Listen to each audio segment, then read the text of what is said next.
যুদ্ধাপরাধের বিচারের নামে জাতিকে বিভক্ত করা হলে তা আত্মঘাতী হবে বলে মনে করেন বঙ্গবীর কাদের সিদ্দিকী ও অবসরপ্রাপ্ত মেজর জেনারেল সৈয়দ মোহাম্মদ ইব্রাহিম বীর প্রতীক।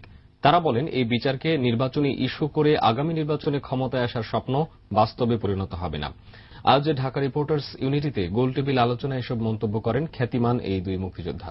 বিস্তারিত জানাচ্ছেন আমিরুল মোমিনিন মানিক। ক্যামেরায় ছিলেন জাভেদ পাটোয়ারি।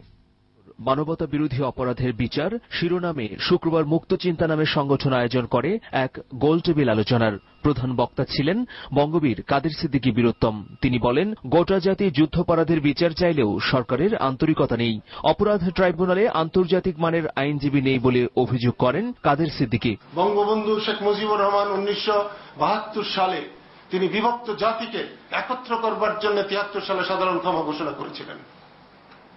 আজকে এত বছর পরে আমি অবলীলাক্রমে বলবো, যুদ্ধাপরাধীদের বিচার হোক এবং যুদ্ধ অপরাধীদের প্রকৃত বিচার হতেই হবে, না হলে বাঙালি কলঙ্ক মুক্ত হবে না। কিন্তু এই যুদ্ধ অপরাধের বিচারের নামে জাতি বিভক্ত করা, দ্বিধা বিভক্ত করা জাতিকে, এটা কখনো মেনে নেওয়া যায় না, কখনো আমরা মেনে নেব না। বঙ্গবীর কাদের সিদ্দিকী বলেন, বঙ্গবন্ধুর নামে জিয়াউর রহমান স্বাধীনতার ঘোষণা দিয়েছিলেন। এ ঘটনাকে চাপা দেয়া হবে, ইতিহাস বিকৃতি করা।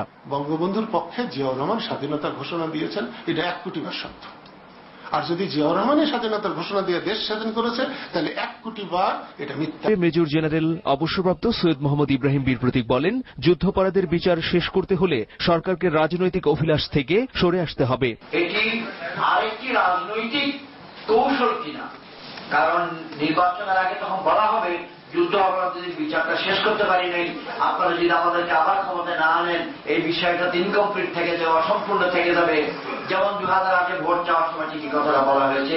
রাজনৈতিক দ্বন্দ্ব ও গুণীজনের মূল্যায়ন না করায় 40 বছরে দেশ খুব একটা এগোয়নি বলে অভিমত দুই বিশিষ্ট মুক্তিযোদ্ধার। আল্লাহ বলছেন, তোমাকে হুকুম দিয়েছি। আমিরুল মোমিনিন মানিক, দিগন্ত টেলিভিশন।